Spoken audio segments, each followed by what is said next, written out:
이제 시간이 다 되었으므로 다 함께 자리에서 일어나셔서 5월 3일 부활절 제5주 어린이 주일 예배를 시작하겠습니다. 찬송가 563장입니다.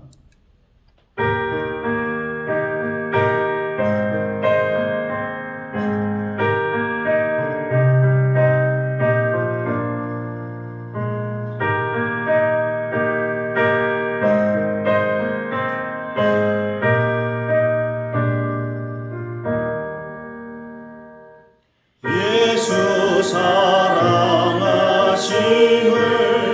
성경에서 배웠네. 우리들은 약하나 예수 권세 많도다. 날 사랑하심 날 사랑하심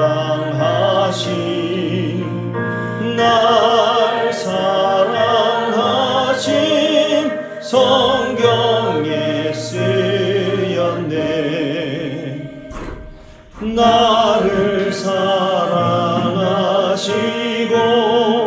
나의 죄를 다 씻어 하늘 문을 여시고 들어가게 하시네.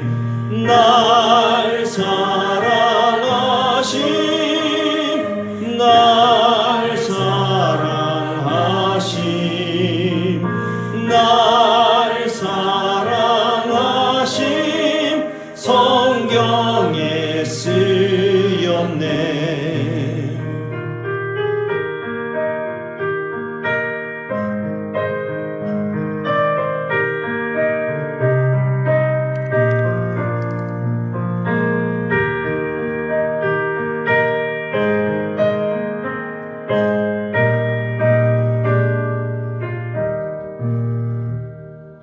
내가 연약할수록 더욱 귀히 여기사 높은 보좌 위에서 낮은 나를 보시네. 날 사랑하심 날 사랑하심 날 사랑하심 성경에 쓰였네. 세상 사는 동안에 나와 함께 하시고 세상 떠나가는 날 천국 가게 하소서. 날 사랑하심 날 사랑하심 날 사랑하심 성경에 쓰였네.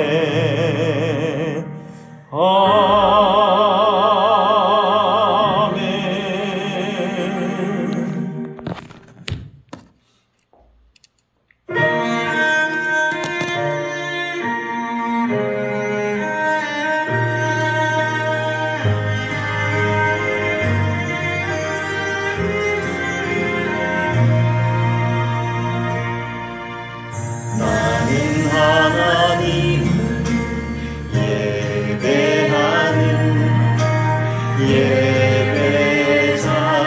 예배자입니다. 내가 서 있는 곳 어디서나 하나님을 예배합니다.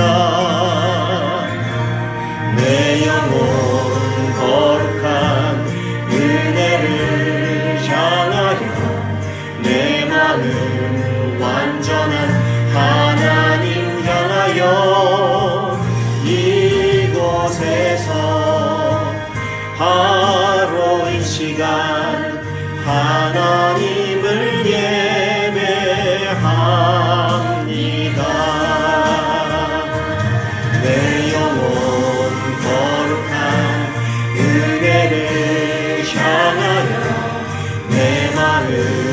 완전한 하나님 향하여 이곳에서 바로 이 시간 하나님을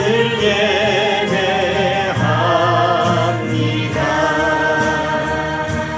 내 영혼 거룩한 은혜를 향하여 내 마음 완전한 하나님 향하여 이곳에서 바로 이 시간 하나님을 예배합니다.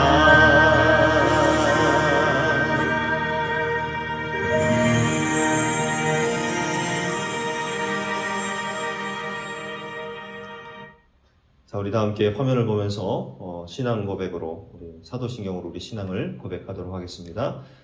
전능하사 천지를 만드신 하나님 아버지를 내가 믿사오며 그 외아들 우리 주 예수 그리스도를 믿사오니 이는 성령으로 잉태하사 동정녀 마리아에게 나시고 본디오 빌라도에게 고난을 받으사 십자가에 못 박혀 죽으시고 장사한 지 사흘 만에 죽은 자 가운데서 다시 살아나시며 하늘에 오르사 전능하신 하나님 우편에 앉아 계시다가 저리로서 산자와 죽은 자를 심판하러 오시리라. 성령을 믿사오며 거룩한 공예와 성도가 서로 교통하는 것과 죄를 사하여 주시는 것과 몸이 다시 사는 것과 영원히 사는 것을 믿사옵나이다. 아멘. 자리에 앉아주시기 바랍니다. 기도하겠습니다. 살아계신 하나님 아버지, 우리에게 복된 5월 또한 복된 가정을 허락하심에 감사드립니다. 믿음 안에서 함께 세워지게 하시고 험난한 세상 속에서도 서로 의지하며 살아가게 하시니 감사드립니다. 우리의 가정이 주님의 말씀 가운데 자라서 세상에 복음을 전하는 거룩한 통로가 되게 도와주시옵소서. 하나님, 우리 가정이 한 마음과 한 뜻으로 주님의 영광을 바라보게 하여 주옵소서. 아직 주님을 알지 못하는 가족이 있다면 주의 긍휼로 찾아가 주시고 인도하여 주옵소서. 인격적으로 주님을 만나 삶이 새로워지게 하시고 말씀을 통해 주님의 뜻을 깨닫기 원합니다. 우리 가정이 믿음의 가문으로 세워져 이 땅 가운데 주님의 영광을 드러내게 하여 주옵소서.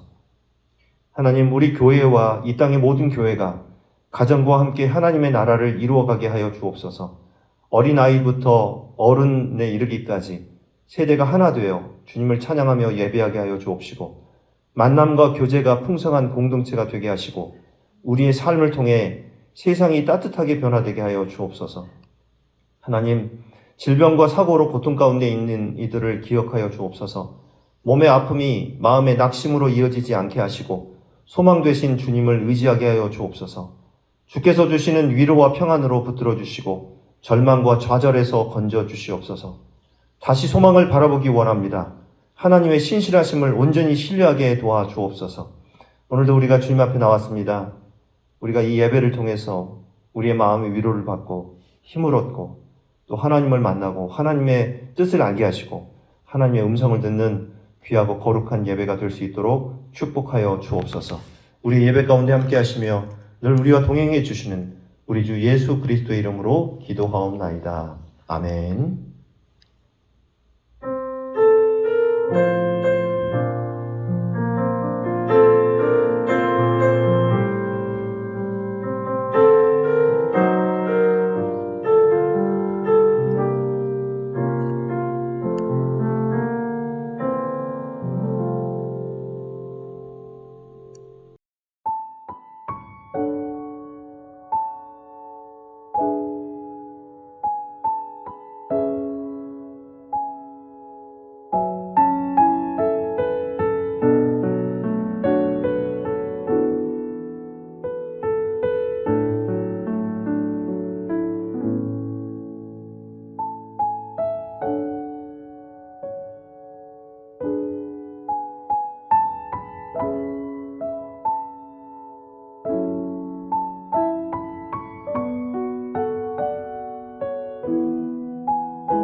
2월 3일 부활절 제5주 어린이 주일입니다.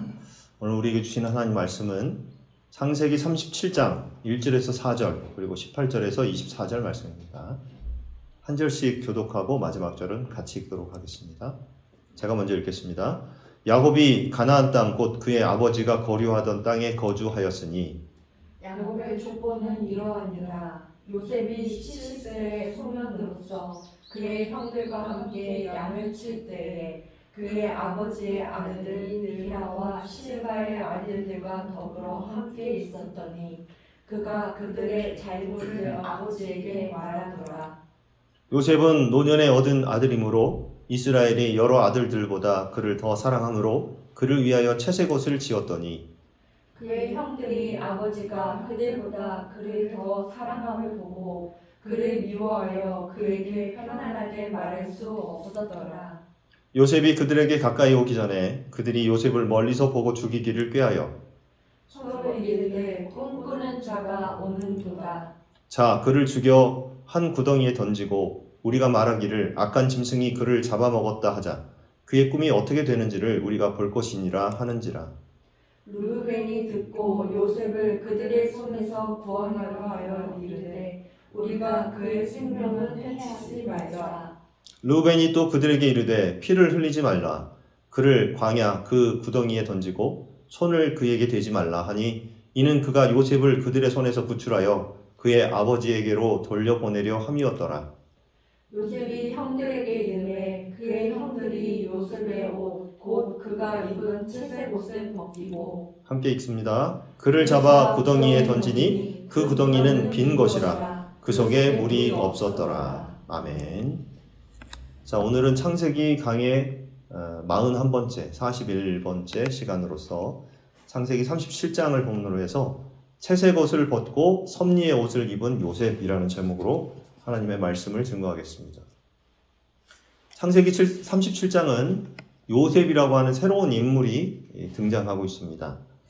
우리가 창세기를 읽을 때 가장 중요한 중심되는 사람, 창세기 하면 생각나는 사람이 아브라함이죠. 이 아브라함이라는 사람은 여기 족보에 나온 것처럼 데라의 아들이죠. 데라의 아들이 이제 이렇게 셋이 있었는데 세 명이 아브라함, 나홀, 하란 이렇게 있었는데 그 중에 아마도 장남이었을 거라고 예측합니다. 아브라함. 이 아브라함이라고 하는 사람은 우리가 성경에서 정말 믿음의 조상 해서 굉장히 존경할 만한 사람이고 하나님의 말씀만 믿고 가라 하신 그 땅 가나안 땅으로 가서 이렇게 순종하는 그 믿음의 조상으로 우리가 기억하고 있죠. 근데 이제 그의 아들 이삭 하면은 이삭을 얻기 위해서 그 아브라함이 100세 때 나왔다고 그랬잖아요. 얼마나 그 많은 시간을 기다렸습니까? 뭐 심지어 하나님의 약속이 있었는지 뭐 25년이라는 시간을 사실 기다렸어요. 75세 때 부름 받아서 왔는데 그 전에도 뭐 자식은 없었고요. 그러니 얼마나 귀한 아들입니까? 그런데 이삭은 이렇게 귀하게 얻었음에도 불구하고 특별히 뭔가 하나님께로 이렇게 하나님 앞에서 내세울 만한 게 별로 없습니다. 다만 좀 우물을 많이 팠다. 그리고 좀 굉장히 인내하는 사람이었고 참고 다툼을 일으키지 않고 평화롭게 모든 것을 이렇게 해결하는 그런 사람이었다라는 그런 생각을 하게 되죠. 그리고 또 거부가 됩니다. 아브라함을 이어서 이삭도 거부가 되죠. 그리고 야곱은 어떻습니까? 야곱은 이제 첫 번째 이미지는 뭐냐면 참 간사한 사람, 남을 속이는 사람 이렇게 생각을 하죠. 하지만 하나님이 축복해 주신 그런 사람으로 기억하고 있습니다. 여기까지 이제 우리가 이렇게 생각을 하다가 요셉이라는 사람을 딱 보게 됩니다. 이제 이 장면이 뭐냐? 여러분 뭐 성경을 아는 사람들은 알겠지만은 요셉이 총리로 있을 때 그의 형들이 와가지고 이제 그 이집트에서 만난 거예요. 네, 그 장면입니다. 요셉 하면은 사람들이 관심이 아브라함, 이삭, 야곱보다도 훨씬 더 많이 가는 사람이에요. 요셉이라는 사람이. 그래서 야 드디어 요셉이 나왔다. 우리 37장 딱 들어가면 이제 요셉이라는 사람이 나오잖아요. 드디어 요셉이라는 사람이 나왔구나. 나도 요셉처럼 살아야지. 나도 요셉처럼 살고 또 복받아야지. 우리 자녀들도 그렇게 키워야지. 이런 다짐을 하게 하는 사람이죠. 왜 우리가 요셉을 생각하면 이런 생각을 하게 될까요? 일단 세상적으로 성공했으니까. 그죠? 요셉이 이집트의 총리가 됐잖아요. 그 이집트의 총리, 근데 그것도 굉장히 젊은 나이에, 나이 30세에 이집트의 총리가 됩니다. 그러니 어마어마한 성공 아닙니까? 그러니까 이 요셉 하는 사람, 요셉이라는 사람을 생각하면 사람들이 마음이 막 떨립니다. 야, 좀 뭔가 긴장감이 있고 또 기대감이 생겨요. 요셉이 물론 굉장히 어려움을 겪었지만, 그렇지만은 이제 그 이집트 땅에서 그 노예 생활을 하면서 총리의 자리까지 올라간 사람이죠. 그래서 가장 많은 드라마와 뮤지컬, 영화의 주인공이 된 사람이 사실 요셉입니다. 성경에서는 하나님께서 이렇게 그 나타나신 장면에 보면은 이렇게 말씀하세요. 나는 아브라함의 하나님이고 이삭의 하나님 그리고 또 야곱의 하나님이다. 이렇게 이야기를 하십니다. 요셉까지 가면 얼마나 좋습니까? 근데 이 세 사람하고서 딱 끝나는 거예요. 하나님이 하나님다워 보일 수 있는 것은 사실 요셉의 하나님, 그 요셉의 하나님이 훨씬 아브라함, 이삭, 야곱보다도 그 하나님다운 모습으로 비춰줄 수 있는데 하나님은 요셉은 사실 잘 거론을 안 해요. 왜 하나님은 아브라함과 이삭과 야곱의 하나님 거기서 딱 끝 이렇게 하실까요? 이왕이면 요셉까지 가면 참 하나님이 훨씬 더 믿을만하고 존경스럽고 훌륭해 보일 텐데 그런 생각을 하게 되는 거죠. 근데 우리의 생각과 하나님의 생각, 하나님의 계획은 다른 겁니다. 그래서 그것을 오늘 창세기 37장을 통해서 한번 살펴보려고 합니다. 오늘 본문 1절 말씀에 보면 야곱이 가나안 땅, 곧 그의 아버지가 거류하던 땅에 거주하였으니 라고 나와 있어요. 여기 1절에 나오는 단어 중에 비슷해 보이지만 뜻이 다른 단어가 나옵니다. 두 단어가 나오는데 그것이 이제 하나가 뭐냐면 거류라는 단어이고요. 그 다음에 거주라는 단어입니다. 어떤 차이가 있을까? 거류한다라고 하는 말은 장막을 이리저리 옮긴다라는 뜻이에요. 거류한다. 그러니까는 나그네로 산다. 오늘은 여기서 있다가 이제 그 뭐 양떼를 이제 풀을 뜯기다가 그 다음에 이제 또 다른 데로 풀이 있는 곳으로 이렇게 거류하고 이렇게 움직이는 그런 모습이죠. 그러다 보니까 안정적이지 못했다라는 그런 의미를 갖고 있습니다. 그런데 거주했다라고 하는 말은 장막을 옮기지 않는다라는 뜻이에요. 이제부터는 거기 정착해서 자리를 잡은 겁니다. 확실하게 그의 삶이 그곳에서 온전하게 이루어진다. 그런 뜻이 있습니다. 이 가나안 땅이 어떤 땅입니까? 하나님이 가라 하신 땅이죠. 하나님의 명령을 따라 아브라함이 간 곳이고 이삭이 거주한 거기서 이제 있었던 곳이고 또 야곱이 거기 있었던 곳이죠. 뭐 가나안 땅이 성경에서는 뭐 젖과 꿀이 흐르는 땅 이렇게 소개를 하고 있지만 사실은 가나안 땅에 그렇게 사람이 살기에는 적합하지 않은 그런 환경입니다. 그런데 야곱은 약속의 땅 안에 거주하고 또 거기서 자리를 잡은 사람이 되었다라는 거죠. 이제 안정적으로 살게 됐다. 이런 뜻입니다. 자, 그 다음에 이제 이어서 나오는 내용을 보시면 야곱의 족보는 이러하니라 라고 이렇게 나와요. 보통 이제 성경의 흐름을 따라서 보면 야곱의 족보는 이러하니라 야곱이 누구를 낳고 이렇게 나와야 될 거 아닙니까? 근데 신기하게도 족보 그의 아들들 또는 자손들의 이름이 쭉 나와야 될 텐데 요셉이 이렇게 나와 있어요. 딱 한 사람 요셉만 소개를 하고 있다는 거죠. 그 다음 어떻게 합니까? 요셉이 17세의 소년으로서 이렇게 그의 형들과 함께 양을 칠 때에 이렇게 나와 있죠. 이렇게 소개를 하고 있어요. 자, 우리는 야곱의 12아들들에 대해서 너무나 많이 들었습니다. 여기 한번 화면을 보시죠. 야곱의 12아들. 야곱이 아들을 이제 낳기 위해서 총 4명의 부인, 2명의 이제 원래 이제 부인과 그리고 2명의 여종이 있었습니다. 그래서 4명을 통해서 아들을 12명을 낳고 또 딸을 하나 낳았다라고 이렇게 볼 수가 있는데요. 여기 나와 있는 것처럼 루벤, 시므온, 레위, 유다, 이사갈, 스불론, 뭐 디나까지 이제 치면은 13명이죠. 그리고 요셉, 베냐민, 단, 납달리, 갓, 아셀 이렇게 나와 있습니다. 물론 순서는 여기 라헬의 자녀가 요셉과 베냐민이 이제 제일 11번째, 12번째로 제일 마지막에 있습니다.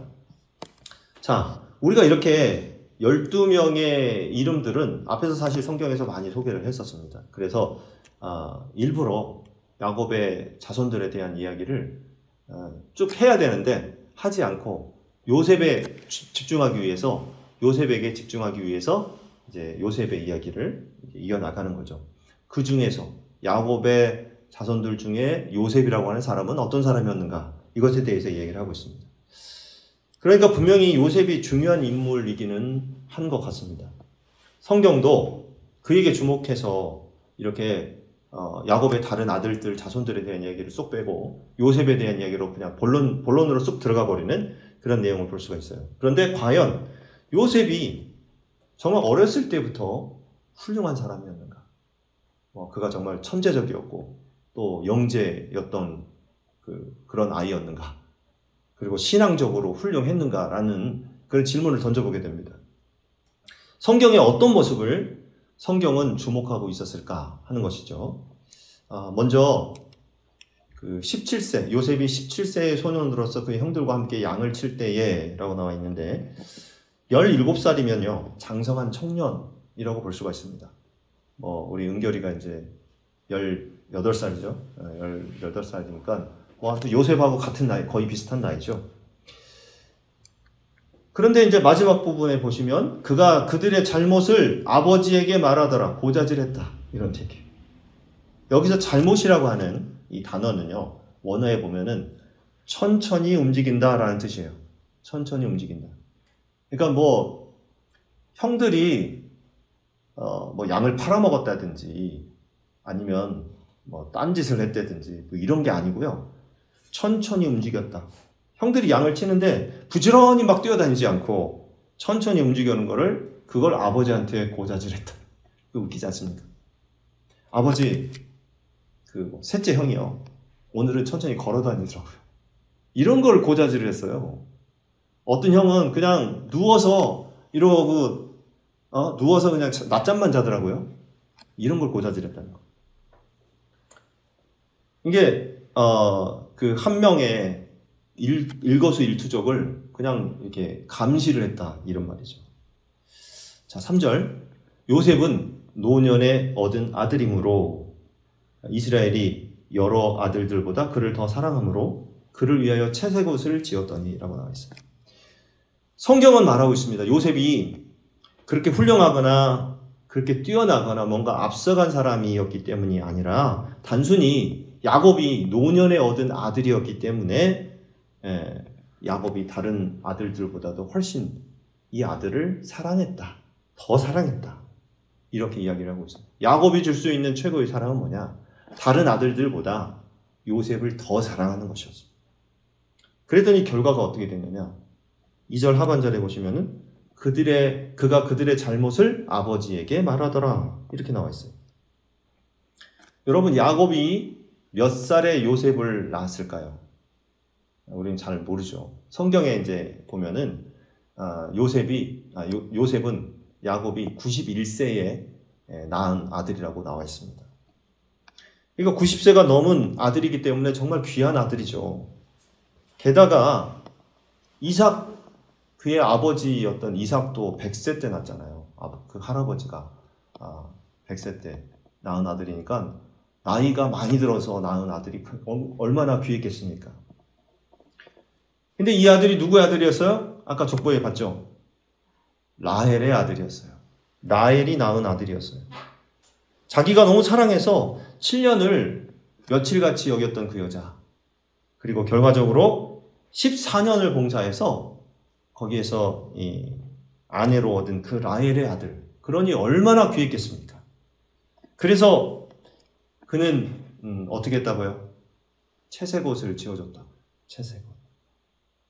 채색옷은 단순히 예쁜 옷이 아닙니다. 신분을 가리키는데요. 우리는 이 채색옷을 그냥 딴 사람들은 그냥 흑백, 무채색 옷을 입었고 요셉은 예쁜 옷을 입었다라고만 생각을 합니다.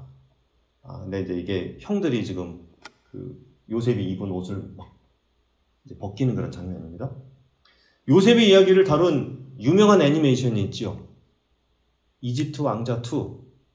우리 아마 집에서도 얼마나 많이 봤는지 모릅니다. 이집트 왕자 그리고 이집트 왕자 2. 학교에서도 아이들한테 굉장히 많이 보여줬고요. 거기에 보면 요셉이 입고 있었던 그 채색 옷은 굉장히 현란하고 그리고 예쁜 옷으로 나와 있습니다. 색동옷이라고 그러죠. 우리나라 우리가 말하는 그런 색동옷이죠. 근데 이 채색옷이라는 게 뭐냐면 일반적인 사람들이 입던 옷을 그 캐토네트라고 했습니다. 따라서 보세요. 캐토네트. 어렵죠? 캐토네트라는 말입니다. 그러니까 이게 뭐냐면 이 캐토네트라고 하는 그 옷의 특징이 뭐냐면 소매는요 팔꿈치 혹은 그냥 어깨까지 오는 옷이에요. 그러니까 우리가 소위 요즘 말하는 나시옷입니다. 나시옷. 이렇게 소매가 없어요. 짧아요. 왜? 일을 해야 되니까. 양을 치고 그 목축업을 하려면은 옷이 소매까지 내려오면 막 걸리거든요. 그래서 일하기가 불편해요. 그래서 통으로 된 옷으로 이렇게 입었다고 합니다. 그리고 아래로는요, 여기 치마 같죠? 네, 치마 같이 생겼어요. 무릎 정도 이렇게 가는 그런 치마입니다. 무릎 아래에는 없어요. 짧은 치마, 중간 정도 오는 그런 치마입니다. 이게 바로 캐토네트, 일하기에 최적화된 옷입니다. 그런데 채색 옷은 뭐라고 불렀냐면 파스 캐토네트라고 불렀어요. 파스라는 단어가 앞에 붙습니다. 이 파스라는 단어는 뭐냐면 손목, 발목이라는 뜻이에요. 파스. 그래서 색깔이 들어가는데 어디 들어가는 거냐면 손목과 발목에 들어간다. 다른 옷보다 길다는 거죠. 손목이 있고 손목까지 내려오고 그 다음에 무릎 이하로 발목까지 내려오는 그런 옷이라고 볼 수가 있습니다.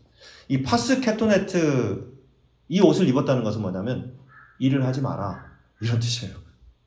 일을 하려고 해도 손목까지 옷이 치렁치렁 하니까 어떻게 불편해서 일을 하냐. 일을 하지 마라. 뛰어다녀야 되는데 발목까지 이 채색 옷이 내려와 있으니까 움직일 수 없다는 거예요. 그러니까는 그냥 너는 관리만 해. 넌 그냥 가만히 있어. 이런 의미로 요셉에게 채색 옷을 입혔다라는 것입니다. 일종의 옛날 우리나라 뭐 일제시대 때나 6.25 때 보면은 여기 완장 차고 다니는 그런 거예요. 완장을 찼다 이런 뜻이에요.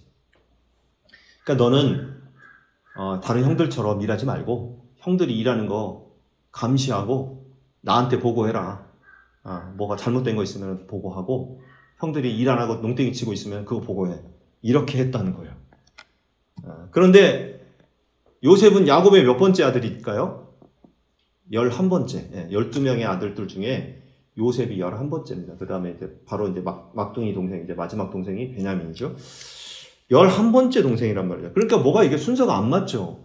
원래 이런 일을 맡기려면 큰아들한테 맡기든지 해야죠. 큰아들한테 해서 네 동생들 관리 좀 잘해라. 동생들이 양떼 치는데 잘하도록 네가 관리하고 잘 그걸 보고해라. 이렇게 이야기해야 맞는 건데 노년에 얻은 아들이기도 하고 라헬의 아들이다 보니까 요셉을 너무나 사랑한 나머지 요셉에게 채색 옷을 입히면서 그런 일들을 맡겼다는 거예요. 자, 그러면 요셉은 아버지가 이렇게 맡기고 자기를 이렇게 다른 형들하고 좀 특별하게 대우하는 그런 특별한 사랑을 받게 되는 그런 가운데 뭔가 깨달음이 있어야 될 거 아니에요. 근데 너무나 어리다 보니까 그걸 깨닫지 못했어요. 이러면 형들이 나를 미워할 텐데 이런 생각이 없었다는 거죠. 그래서 형들의 잘못을 형들이 농땡이 치는 거를 아버지한테 일러 바쳤다라는 거예요. 자, 그러면 여러분 여기까지 보시면 요셉은 어렸을 때부터 절대적으로 훌륭하고 굉장한 사람이 아니었다는 것을 우리가 알 수가 있습니다. 오히려 부족하고 연약한 존재가 바로 요셉이었다는 것입니다. 자, 그러면 이렇게 연약한 요셉의 모습을 보면서 우리가 어떤 희망이 생길까요? 뭔가 희망이 생기지 않습니까? 요셉도 어렸을 때는 우리와 다를 바가 없었구나. 그런 겁니다. 요셉같이 쓰임받는 사람도 어렸을 때는 처음에는 다 약했다라고 하는 거고요. 또 요셉처럼 하나님이 전 세계를 구원하는 구원자로 세운 사람도 연약한 사람이었다라는 것입니다. 많은 목사님들이 그런 얘기해요. 어렸을 때 참 개구장이었다. 이렇게 주변에 부모님한테도 혼나고 교회에서 목사님이나 뭐 선생님들한테 막 혼나고 저는 어땠을까요? 저는 모범생이었을까요? 저도 교회에서 혼난 적이 있습니다. 기억에 남는 거는 뭐냐면 예배가 시작됐는데 아마도 뒤에서 뭐 떠들었나 봐요. 제가 기억이 좀 가물가물하기 때문에. 그래서 어떻게 됐냐, 선생님이 화가 나가지고 예배 시간에 야, 너 뭐 몇 명 이렇게 해가지고 친구들이랑 저 뒤에 가서 손 들고 서 있어. 예배 시간에 손 들고 서 있었어요. 지금은 절대 그러면 안 되겠지만 그때 그랬단 말이죠. 그게 기억이 나요. 그런데 어떻게 됐느냐, 손 들고 뒤에서 예배 드렸던 그 친구들, 혼났던 그 친구들이 거의 대부분 목사가 됐습니다. 그러니까 너무 웃긴 거죠. 그러니까 이런 그 어린 시절에 참 철모를 때 연약한 부분이 있다는 거예요. 자, 그래서 우리에게도 희망이 있고 이 요셉의 모습을 보면서 우리는 희망을 얻습니다. 우리 자녀들에게도 그렇고요. 자, 계속 보겠습니다. 채색 옷을 입혔는데요. 자, 4절. 그의 형들이 아버지가 형들보다 그를 더 사랑함을 보고 그를 미워하여 그에게 편안하게 말할 수 없었더라. 이렇게 이야기하고 있어요. 아버지가 요셉을 사랑해서 채색 옷을 입혔어요. 그런데 형들의 반응은 어때요? 그를 미워했어요. 그리고 그를 요셉을 편안하게 대할 수가 없었어요. 편안하게 말할 수가 없었어요. 사람의 마음은 다 드러나게 되어 있습니다. 야곱이 생각할 때 요셉을 편애하면서 다른 애들 모르겠지 이렇게 생각했던 모양이에요. 다른 애들한테는 티내지 않게 해야지. 근데 뭐 벌써 지금 옷차림부터 요셉에게 편애를 한 걸요. 그러니 다른 아들들이 어떻게 생각했습니까? 요셉을 미워하게 된 겁니다. 그 채색 옷을 보는 내내 채색 옷을 보고 있기만 해도 막 속에서 막 부글부글 끓는 거예요. 아버지는 저 요셉만 사랑하고 이런 겁니다. 그래서 그에게 편안하게 말할 수 없다라고 이렇게 없었다라고 되어 있는데, 편안하다라는 이 단어가 바로 우리가 알고 있는 샬롬이라는 뜻입니다. 샬롬이라는 단어입니다. 샬롬이라고 말할 수 없었다는 거예요. 자, 여러분, 샬롬이 뭡니까? 샬롬은 평화, 당신에게 평화가 있기를, 이런 그 인사인데요. 자, 중동 사람들이 만나면 하는 인사말이 있어요. 자, 앞에 보시고 한번 읽어보세요. 시작. 도대체 알 수가 없죠, 이게. 알 수가 없어요, 이게. 저쪽에 사우디아라비아, 이란, 이라크 막 이쪽에서 쓰는 그 중동어잖아요. 이게 어떻게 읽는 거냐면, 이제, 히브리어도 그렇지만, 이 중동에서 쓰는 단어, 말은 오른쪽에서 왼쪽으로 이렇게 읽습니다. 맞나요? 네. 오른쪽에서 왼쪽으로 이렇게 읽는데, 자, 이거를 읽어보니까, 이렇게, 아살라무 알라이쿰. 이렇게 돼 있네요. 아살라무 알라이쿰이라고 이렇게 인사를 하는데, 한번 해볼까요? 아살라무 알라이쿰. 시작. 아살라무 알라이쿰. 예, 말이 너무 웃기죠. 이렇게 인사를 합니다, 중동 사람들. 그런데 이게 뭐냐면, 샬롬이, 즉 평안이 당신에게 임하기를 소망합니다라는 뜻이에요. 아살라무 알라이쿰. 그래서 이 살라무라고 나와 있는 이 샬롬, 이렇게 그런 단어거든요. 여기 들어가는 단어가. 그래서 당신에게 평안이 있기를 소망합니다. 이런 인사를 해야 되는데, 얼마나 미우면 자기 동생에게 샬롬이라고 인사를 안 하는 거예요. 그러니까 보통 우리가 형식적으로 아무리 그 사람이 미워도요, 안녕하세요 이렇게 인사는 한단 말이죠. 안녕하세요. 그러지 않습니까? 그냥 형식적으로, 그냥 속으로는 에이 막 이렇게 욕하면서도. 그런데 얼마나 미우면 그 소리가 안 나오는 거예요. 안녕? 잘 잤어? 뭐 이런 인사도 안 하는 거예요, 자기 동생한테. 그러니까 안녕하세요, 안녕이라고 하는 그 인사조차도 하기 아까운 인간, 그런 인간이고 요셉을 그렇게 취급을 했고, 그리고 그런 사이가 되어버렸어요. 형제들 사이에서. 왜 그랬냐? 아버지 야곱의 편애 때문이에요. 그래서 형제들을 갈라놓게 된 그런 결과가 된 것입니다. 결국에는 자기 아들을 이제 그 사랑하는 그 아들이 구덩이에 던져지고, 그리고 결국에는 이집트로 노예로 팔려가는 그러한 결과가 낳게 되었던 것입니다.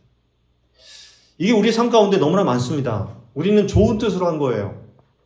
특별히 우리 자녀들 이쁘니까, 아이고 내 새끼 너무 이뻐, 이렇게 하면서 너무 귀하고 너무 이쁘다 보니까 그냥 우리말로 끼고 사는 거죠. 보호하고. 그러다 보니까 요즘 뭐 굉장히 문제가 되는 이제 엄마 아빠 때문에 엄마 아빠의 그런 과도한 과잉 그런 보호, 그 사랑 때문에 나타나는 그런 마마보이, 파파보이 뭐 이런 자녀들이 생겨나게 된 것입니다. 그리고 형제들은 요셉을 보면서 맨날 저놈 나쁜 놈,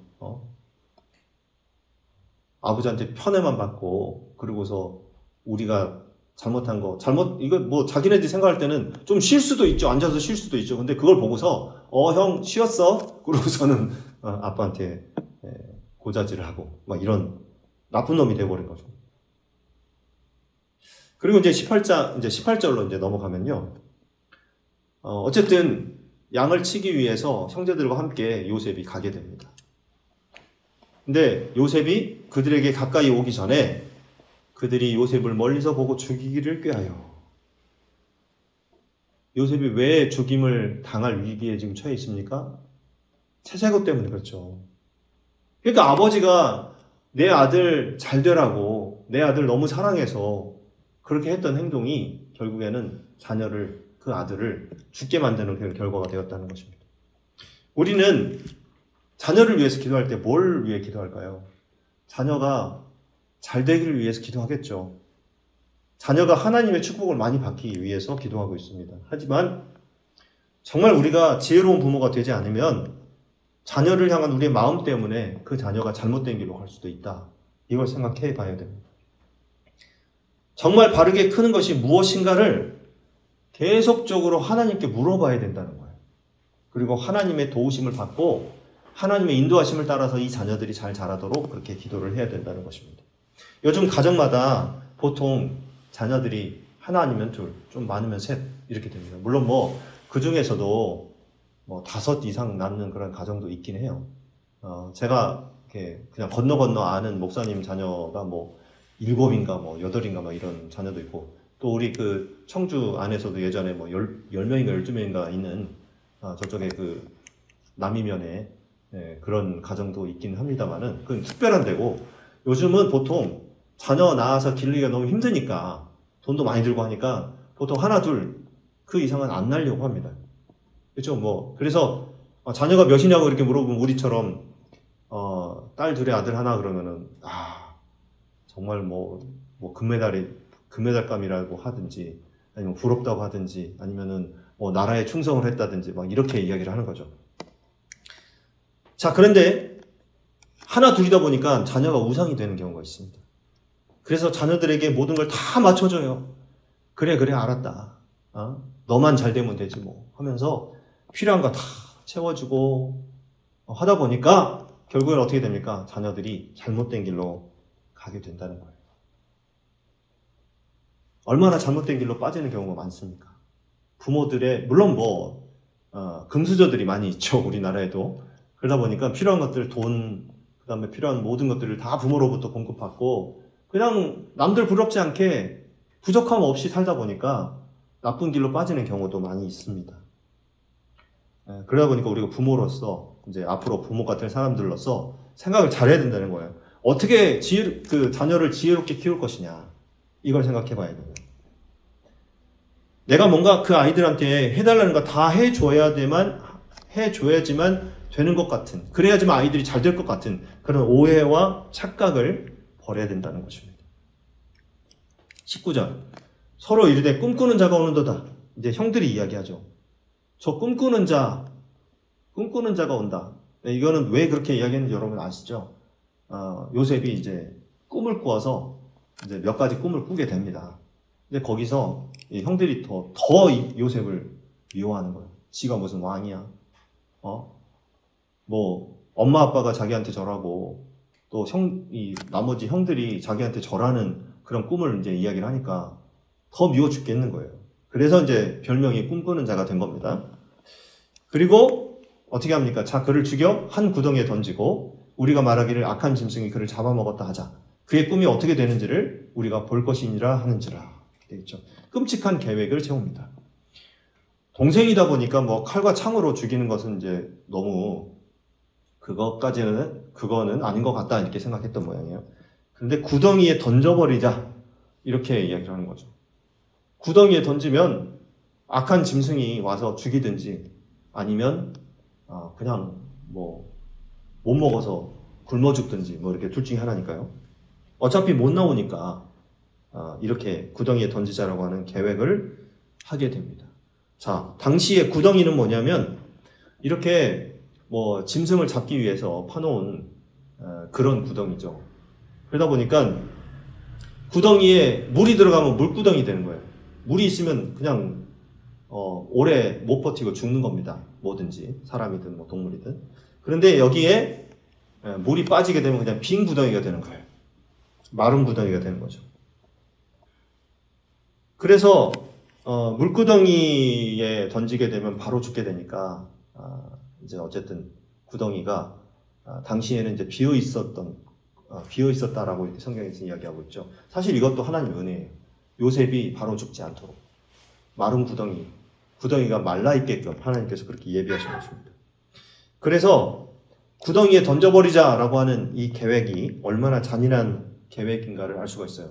어쨌든 물에 익사해서 죽든 아니면 굶어 죽든 간에 둘 중에 하나입니다. 다 어쨌든 죽어요.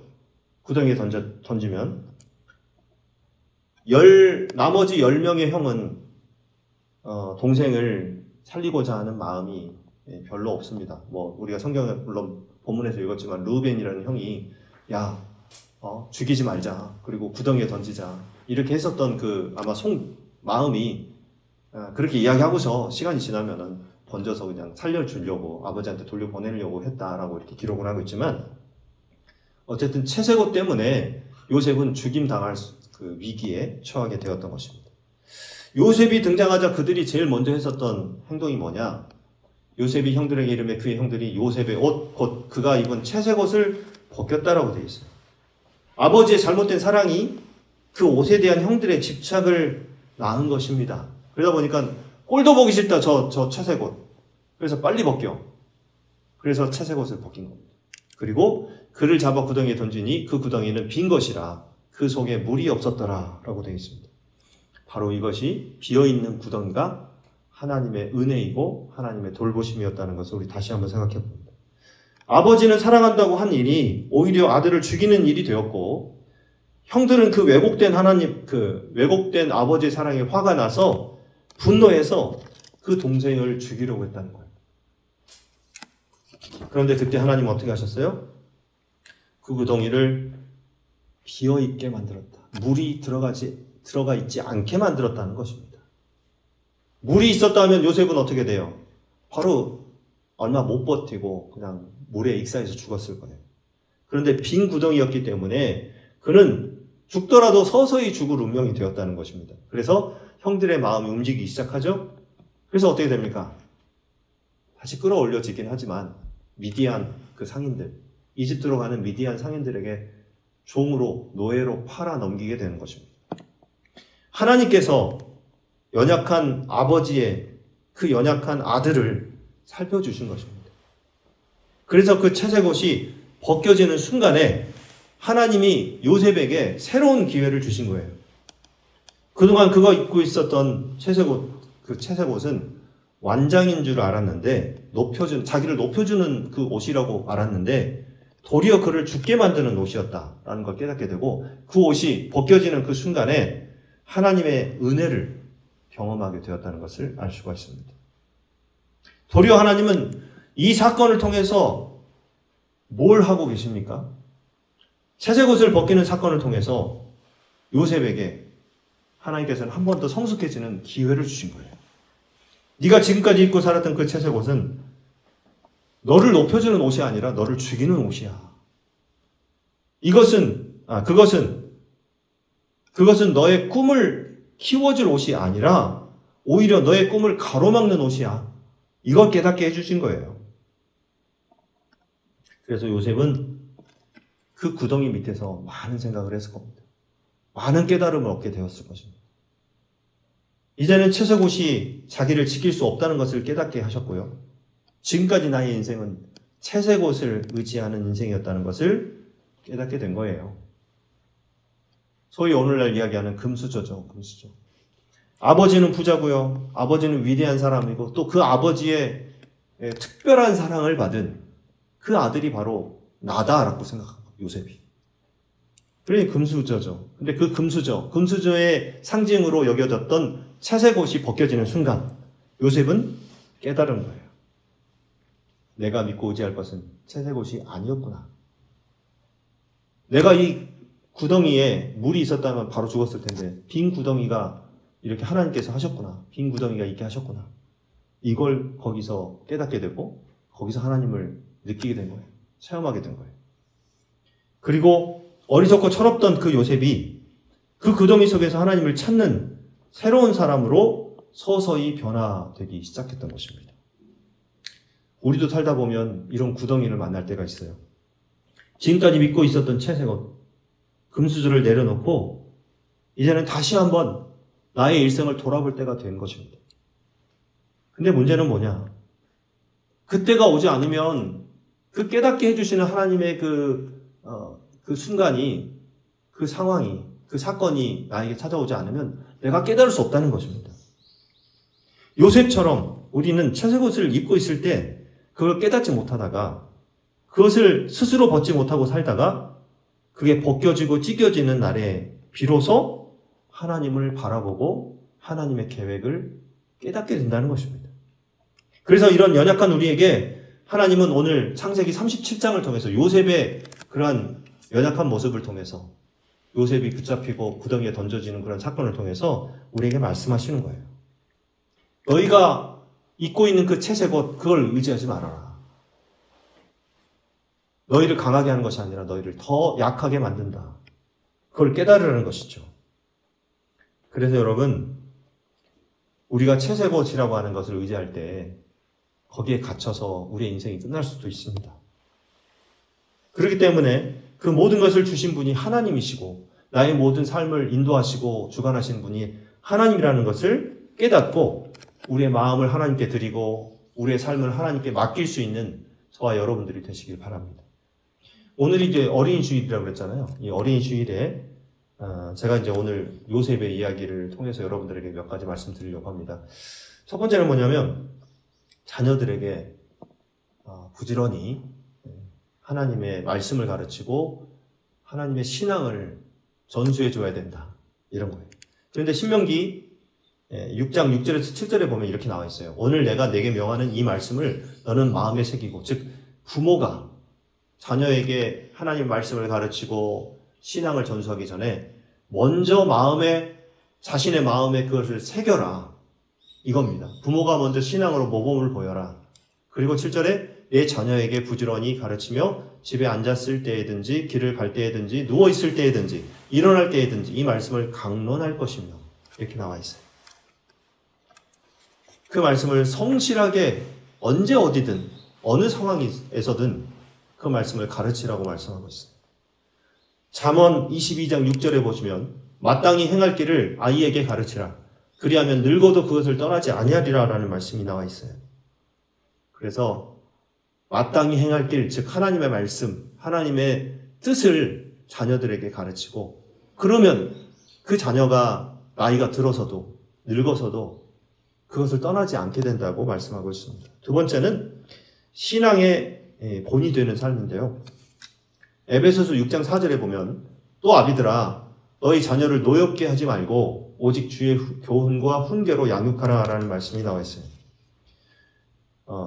부모가 먼저 하나님 말씀에 사로잡혀서 하나님의 그 하나님을 경외하는 삶의 모범을 보여야 된다는 것이고요. 또 자녀를 가르칠 때에도 노엽게 하지 마라. 그러니까 내가 막 분에 또는 막 화에 이렇게 차올라서 감정적으로 그렇게 하면 안 된다는 거죠. 오직 주의 교훈과 훈계로 양육하라는 말씀을 하고 있습니다. 저와 여러분의 자녀들이 세상의 헛된 풍조에 휩쓸리지 않고 세상의 헛된 풍조에 휩쓸리지 않고 하나님을 아는 지혜 안에서 성장하도록 끊임없이 우리 자녀들을 축복하고 기도해야 될 줄로 믿습니다. 자, 여러분, 이제 말씀을 정리하겠습니다. 우리가 자녀들에게 전해줘야 될 그것은 채색옷이 아니라 하나님 자체이고 하나님의 말씀이고 하나님의 사랑, 하나님의 은혜입니다. 여러분, 자녀들에게 뭘 전해주기를 원하십니까? 우리 자녀들이 물론 저도 자녀를 양육하는 입장에서 자녀들이 잘 됐으면 좋겠어요. 공부도 잘하고 좋은 대학에 들어가고 또 대학교 졸업해서 좋은 직장에 취업하고 또 좋은 사람 만나서 결혼하고 이렇게 됐으면 좋겠습니다. 하지만 더 중요한 게 뭐냐면 하나님 그 자체, 하나님에 대한 신앙을 잃어버리면 모든 걸 다 잃어버립니다. 이걸 우리가 꼭 기억해야 됩니다. 그래서 모든 것이 하나님의 예비하심에 있고 하나님의 준비하심과 계획하심에 있다는 것을 깨닫고요. 그리고 모든 사람에게 샬롬 할 수 있는, 모든 사람이 우리 자녀에게 샬롬이라고 인사해 줄 수 있는 그런 자녀들이 되었으면 좋겠어요. 그래서 여러분, 이번 한 주간 또는 특별히 5월 달은 가정의 달이죠. 그러다 보니까 가족들과 함께 살아가는 것에 대해서 더 많이 생각해야 될 그러한 절기라고 생각합니다. 그래서 오늘 말씀을 통해서 요셉이, 물론 요셉에 대해서는 할 이야기가 너무 많습니다. 요셉이 꾼 꿈에 대한 이야기도 해야 되고요. 그리고 요셉이 앞으로 또 어떤 고난과 어려움을 겪게 될지, 또 그것을 어떻게 이겨내는지, 그래서 하나님이 어떻게 그를 높여주시는지, 이런 것들에 대한 이야기가 너무나 많은데, 오늘은 요셉이 받았던 그 어렸을 때의 그 편애 때문에 요셉이 어려움을 당하고, 또 그것 때문에 우리가 깨달아야 될 그것들에 대해서 우리가 생각해 봤습니다. 여러분, 이번 한 주간도 하나님 말씀에 의지해서 자녀들에 대해서 더 좀 다시 한번 생각하고요. 그리고 다시 한번 자녀를 어떻게 키워야 될지를 생각하는 한 주간이 되시기를 주의 이름으로 축복합니다. 자, 우리 기도 내용 같이 읽도록 하겠습니다. 시작. 하나님, 우리 자녀들에게 채색옷을 입혀주고 싶고 금수저를 물려주고 싶은 우리 부모들의 연약한 마음을 만져주시고 이제는 진정한 하나님의 사랑을 전해줄 수 있는 믿음의 부모들이 될 수 있도록 도와주시옵소서. 또 우리 다음 세대가 믿음을 온전히 부여받아 그들이 빠지는 구덩이가 물구덩이가 아니라 빈 구덩이가 되어 하나님을 다시 만나게 되는 임재의 사건이 되게 하여 주옵소서. 자, 이렇게 이런 기도 제목으로 기도하시고, 특별히 우리가 결단의 찬양 부르고 함께 기도할 텐데, 결단의 찬양은 그의 생각, 하나님은 너를 만드신 분이라는 찬양, 우리가 잘 아는 찬양입니다. 이 찬양 부르시고 기도하실 때 아까 이 기도의 제목도 여러분들 생각나는 대로 기도하시고, 특별히 우리 자녀들을 위해서 기도해 주시고, 또 우리 자녀들은 부모님들을 위해서, 우리 형제들을 위해서 같이 기도하는 그런 시간이 되었으면 좋겠어요. 우리 함께 찬양하겠습니다.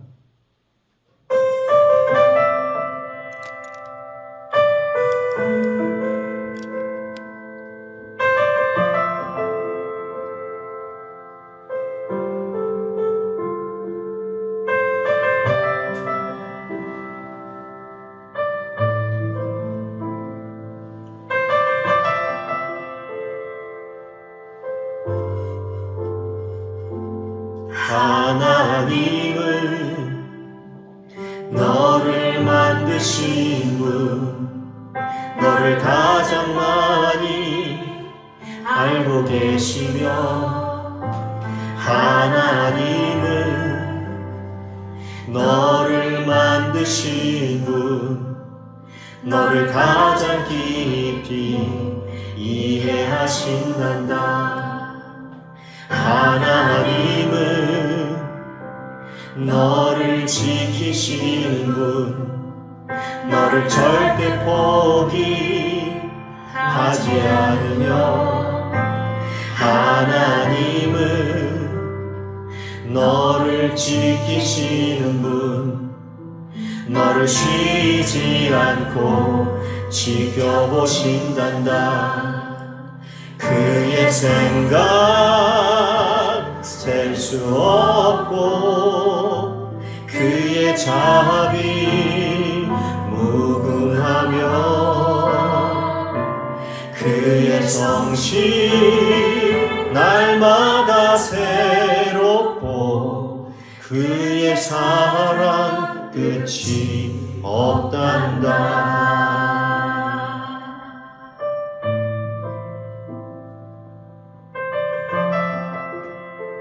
이 찬양은 원래 조엘에게라는 찬양이에요. 하나님은 너를 원하시는 분 이 세상 그 누구보다 하나님은 너를 원하시는 분 너와 같이 있고 싶어하신단다. 하나님은 너를 인도하는 분 광야에서도 폭풍 중에도 하나님은 너를 인도하는 분 푸른 초장으로 인도하신단다. 그의 생각 셀 수 없고 그의 자비 무궁하며 그의 성실 날마다 새롭고 그의 사랑 끝이 없단다. 그의 생각 셀 수 없고 그의 자비 무궁하며 그의 성실 날마다 새롭고 그의 사랑 끝이 없단다. 그의 사랑 끝이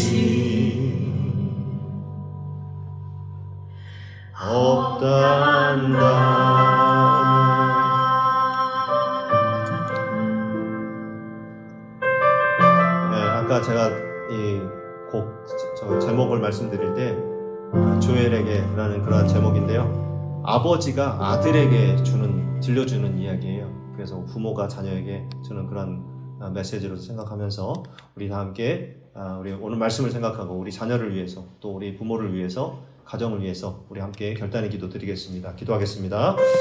아버지 하나님 감사합니다. 우리 자녀들에게 채색옷을 입혀주고 또 금수저를 주는 것보다도 아버지 하나님의 말씀 안에 살게 또 인도하는 그러한 일, 또 하나님의 말씀을 가르치는 일, 하나님이 주신 그 믿음의 신앙의 유산을 정말 그들에게 남겨주고 물려주는 일, 이것이 가장 좋은 것, 가장 하나님이 원하시는 것임을 우리가 다시 한번 깨달아 봅니다. 아버지 하나님, 우리 자녀들에게 하나님이 주시는 그 사랑을 물려줄 수 있는 부모가 되게 도와주시옵소서. 믿음의 부모로서 부끄럽지 않게 살아가게 하시고 하나님의 말씀을 먼저 실천하고 믿음 안에 거할 수 있는 우리 자녀들이 될 수 있도록 도와주시옵소서. 아버지 하나님께서 정말 우리 자녀들의 그 삶을 통해서 영광 받으시기 원합니다. 우리 자녀들이 믿음 안에 서 있기를 원합니다. 우리 자녀들 모두가 다 하나님이 기뻐하시는 삶을 살아갈 수 있도록 도와주시옵소서. 뭐 힘들고 어려운 상황 속에서도 구덩이에 빠질지라도 그 구덩이가 물구덩이가 아니라 빈 구덩이가 되어서 그곳에서 하나님을 만나는 시간이 되게 도와주시고 하나님의 임재를 경험할 수 있는 그러한 사건이 될 수 있도록 하나님 도와주시옵소서. 아버지 하나님, 우리는 연약하고 정말 하나님께서 우리를 붙들어 주셔야만 우리가 살 수 있는 그러한 사람들입니다. 하나님 인도하여 주시옵소서. 우리가 자녀들에 대한 그 사랑 때문에 그 간절함 때문에 오히려 자녀들을 망칠 수 있음을 다시 한번 생각해 보게 됩니다. 아버지 하나님, 우리가 하나님의 뜻을 온전히 쫓지 않고 하나님의 말씀 안에 살지 않을 때 우리의 사랑은 오히려 자녀들을 죽이는 것이고 또 거치는 걸림돌이 된다는 것을 다시 한번 깨닫게 하여 주시옵소서. 아버지 하나님, 오늘도 우리를 통해서 하나님 영광 받으시고 우리의 가정을 통해서 영광 받으시는 5월달 될 수 있도록 축복하여 주옵소서. 우리 자녀들이 하나님을 아는 지혜 또 그 지식이 자랄 수 있도록 도와주시고 끊임없이 그들에게 불어오는 세상의 헛된 풍조에 휩들리지 않도록 도와주시고 끊임없이 하나님을 바라보고 하나님 안에 늘 거할 수 있는 우리 자녀들이 될 수 있도록 인도하여 주시옵소서.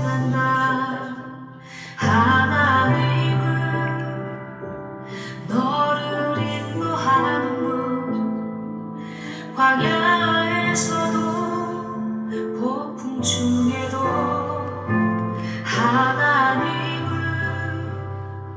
너를 인도하는 분, 푸른 초장으로 인도하신단다. 예수님의 이름으로 기도하옵나이다. 아멘. 이제 교회 소식 알려드리겠습니다. 오늘 예배 참석한 모든 분들을 주님의 이름으로 환영하고 축복합니다. 5월달은 가정의 달입니다. 오늘은 그 어린이 주일 해서 이번 주에 어린이날, 또 어버이날, 또 뭡니까? 부부의 날도 있고요. 또 스승의 날도 있고, 아무튼 그 5월달에 굉장히 행사들이 많습니다.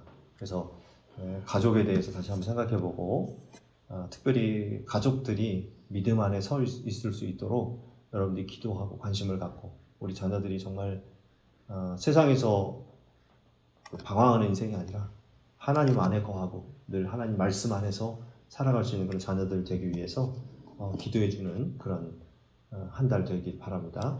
우리 성주 한무리 교회를 위해서 기도해 주시기 바랍니다. 벌써 이제 5월 달이네요. 시간이 왜 이렇게 빠른지. 여러분, 우리 교회가 날로 성숙해가는 그런 교회가 될 수 있도록 여러분 기도해 주시고요.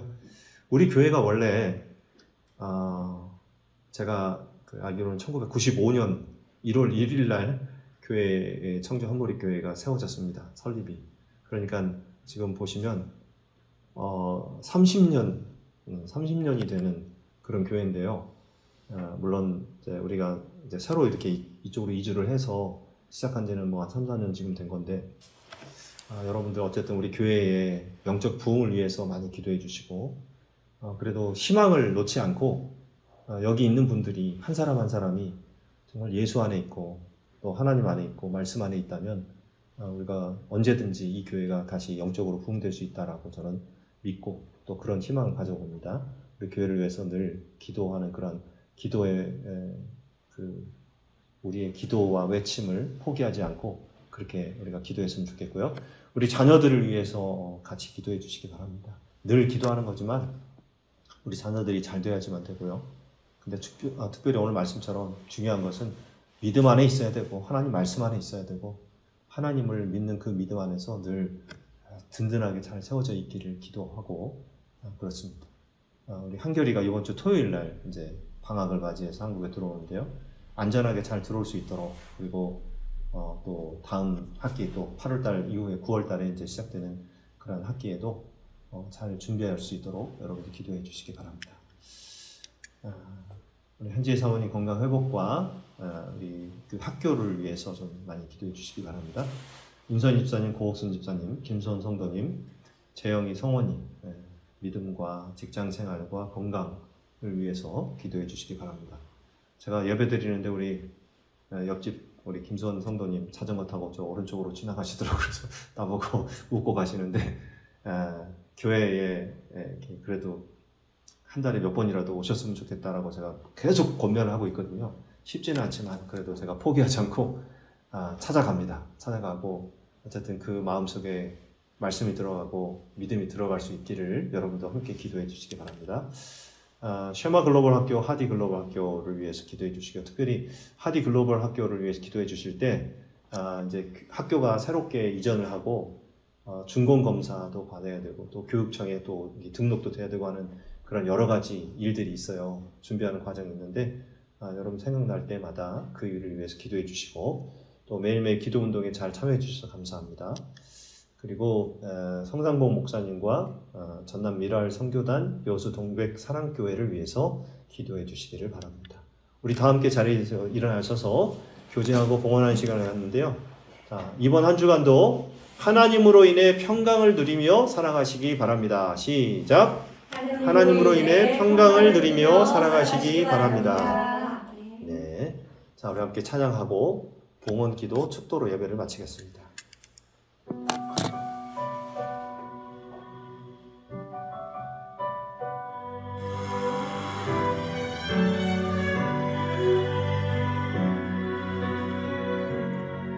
너의 가는 길에 주의 평강이 있으리 평강의 왕 함께 가시니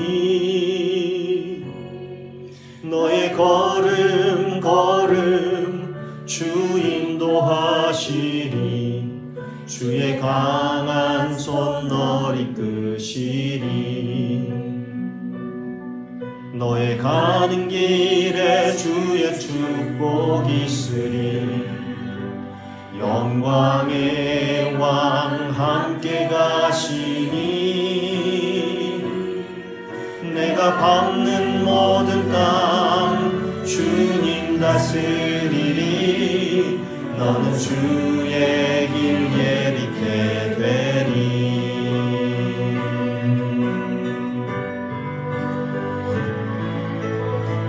주님 나라 위하여 길 떠나는 나의 형제여 주께서 가라시니 너는 가라 주의 이름으로 거칠은 광야 위에 꽃은 피어나고 세상은 내 안에서 주님의 영광 보리라 강하고 담대하라 세상 이기신 주를 함께 너와 동행하시며 내게 새 힘을 주시리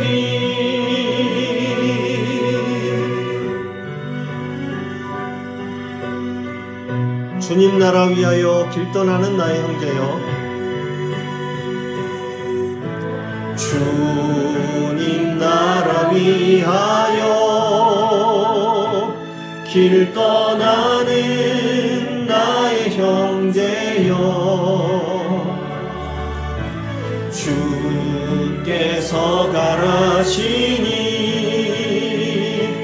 너는 가라 주의 이름으로 거칠은 광야 위에 꽃은 피어나고 세상은 내 안에서 주님의 영광 보리라 강하고 담대하라 세상 이기신 주를 함께 너와 동행하시며 내게 새 힘을 주시리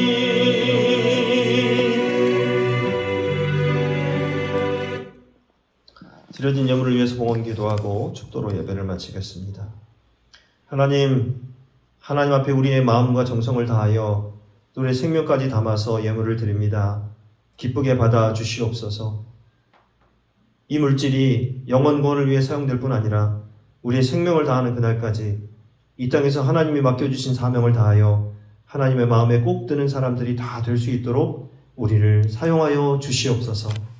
이제는 우리 구주 예수 그리스도의 크신 은혜와 하나님 아버지의 극진하신 사랑하심과 성령님의 감화 감동 역사 충만 내주하심이 채색 옷을 벗고 섭리의 옷을 입은 요셉처럼 하나님 안에서 참된 평안을 누리기를 소망하고 믿음으로 결단하며 헌신하는 하나님의 백성들 머리머리 위에와 그들의 가정과 자녀와 생업 위에 주님께서 핏값으로 사신 그리스도의 몸된 교회 위에와 지금도 자신의 생명을 다해 주님의 복음을 증거하고 있는 선교사들 위해 이제로부터 영원토록 함께하옵시기를 간절히 축원하옵나이다. 아멘.